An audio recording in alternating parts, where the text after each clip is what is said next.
And one person I've known through the years not to turn, not to bend is Luke Rudkowski, the founder of WeAreChange.org.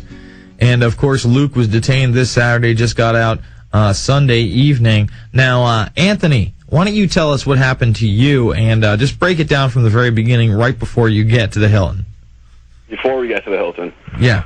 Okay. Well, it was a normal Saturday. You know, we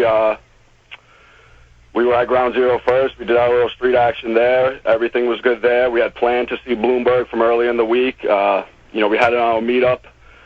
We went to Times Square for maybe a half hour. We left Times Square maybe 7:45. The event started at 8. It's about 10 blocks from Times Square. And, you know, we were about 15 people going over there. Me, Luke, and Sabrina walked in first. There was about 4 of our guys scanning the building, a bunch of them outside with signs and stuff. And that's the point we got to the Hilton about a little before 8. All right, so you get to the Hilton around 8. What leads to your arrest? Now, you are going up to the 3rd floor with Luke. You have a camera. I mean, where does it go to when someone approaches you and tells you that you're going to jail? Yeah, well, me, Luke, and Sabrina were separated. We were, you know, fanning out separately. We try not to be noticed as being together because then we get burnt even quicker. It was pretty much no more than 5 to 10 minutes very quickly. After we were in there, I did a quick run around the building, you know, checked out security, checked out the exits. I know what type of vans Bloomberg uses, so I looked around the tunnel that they have in the hotel to see if maybe his van was in there. Very quickly, I was, after I did my search, I went outside, and then as soon as I exited the building, I was inside for maybe, you know, no more than 10 minutes. I see Sabrina, and she tells me, you know, Luke is in handcuffs. You know, my heart drops, and, you know, I decide, let's go inside to look for him. I have no clue what's going on, you know, nothing at this point. I lost communication with Luke after we entered the building, and so I go back inside the building myself, and no longer than, you know, another 2 or 3 minutes, I get to the elevator bank, and I'm about to head up to the 3rd floor to, you know, look around, and, you know, this big, beefy, burly security guy from the Hilton comes up to me, and he's, you know, points his finger at me, and he's like, "You stay there." And I was like, okay, you know, I hadn't done anything wrong. There was, you know, no reason for me to run at that point. The guy actually left me by the elevator bank for you know, a good minute or two when I was out of his sight, and I could have ran away, but like I said, you know, there's no reason for me to run. The guy comes back to me, you know, stares at me, and I got the camera in my pocket at this point, and grabs me by the shoulder and takes me inside, you know, a small security room. As soon as we get in there, I sit down, and I could tell by the look on these two guys that, you know, they meant business. So I take the camera out of my pocket, I put the camera on my lap, you know, I pointed up at the guy, and I start filming right away, and he became irate instantly, you know, yelling, screaming in my face, "This is hotel policy." There was 2 instances which are on tape that they do have. I'm sure Luke explained that to you, where the guy came up to me, you know, grabbed for the camera, and I went to move the camera out of my lap. And he, you know, he's grabbing my lap, my arms, you know, trying to restrain me, you know, while he's standing over me. And, you know, just yelling at me. The Bloomberg security guy was standing right next to him. You know, they were kind of playing the good cop, bad cop role. You know, the Bloomberg guy was just standing there, you know, quiet. I'm trying to, you know, cop a plea to him. You know, this guy is grabbing me. You can't let him do this. And it was a horrible feeling. It was a horrible feeling to be in that room, feeling hopeless, feeling like you were being violated, and having no action, no course you could take, nothing you could do. Like, they just, you know, to use a phrase that, you know, they had you by the balls. And yeah, they dictate. It was a horrible feeling. Obviously, you know, what they say happened, no matter what happens, is the official report. So they put you in cuffs, they take you downtown. Do they let you see Luke? Do you guys go down in the same cop car? Well, Luke got arrested maybe 5 minutes before we did. So he was there before before we got there. They took him to the precinct first. I don't believe he was in a room by himself. And yeah, they had us. We were together pretty much through the whole ordeal.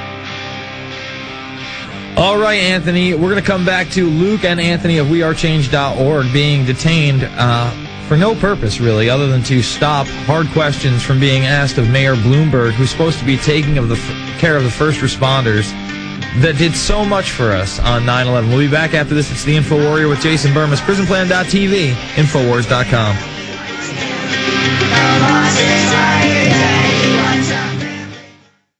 All right, folks, we are back. It's the InfoWarrior with Jason Bermas. We are joined by Luke Rudkowski and Anthony of wearechange.org.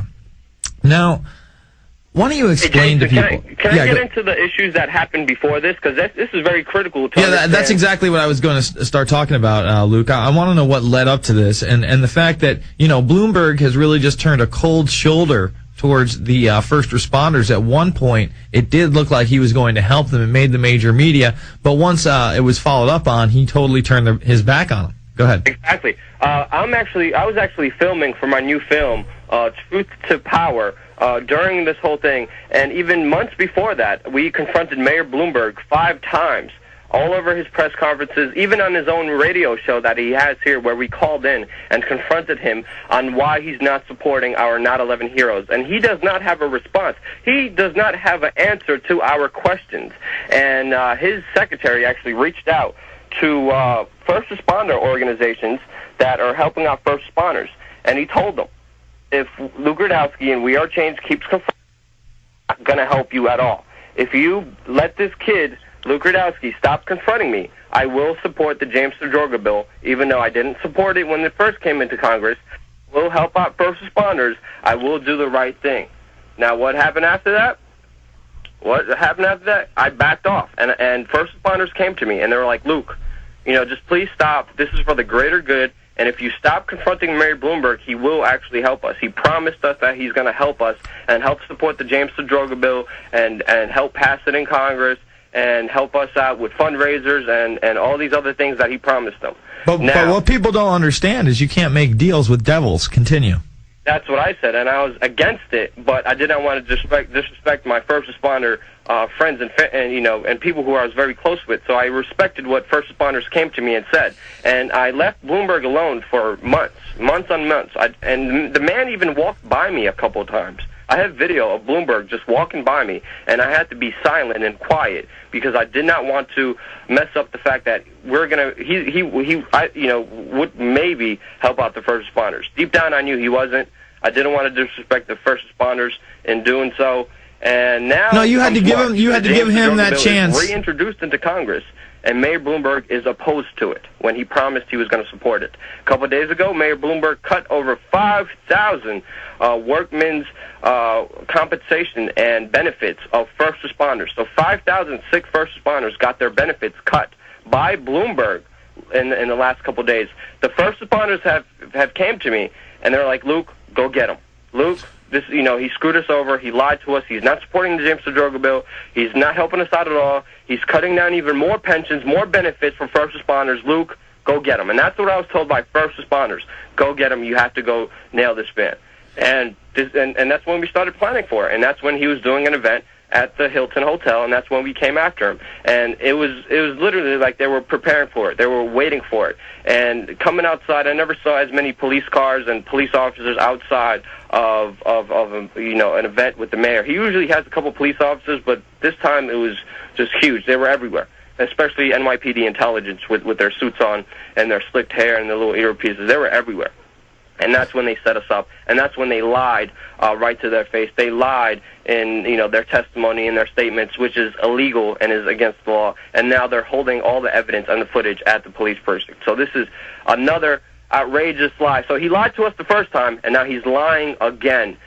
His staff and his police intelligence officers and his own personal security guards are lying, saying that we were asked to leave when we were never asked to leave. I mean, I'm smart. I'm not stupid. If I'm asked to leave a private event, and if I don't leave it, I will be charged with trespassing. I was asked to leave many times during events with other people, and I left immediately because I know legally I could be held accountable for that. And this time I was not asked. I was detained. I was specifically watched and under the control of Mayor Bloomberg's security as they were getting police officers, as they lied, as they were saying that they were telling me to leave when they never told me to leave. So the man is a complete liar. And it's just ridiculous. I can't believe this is happening.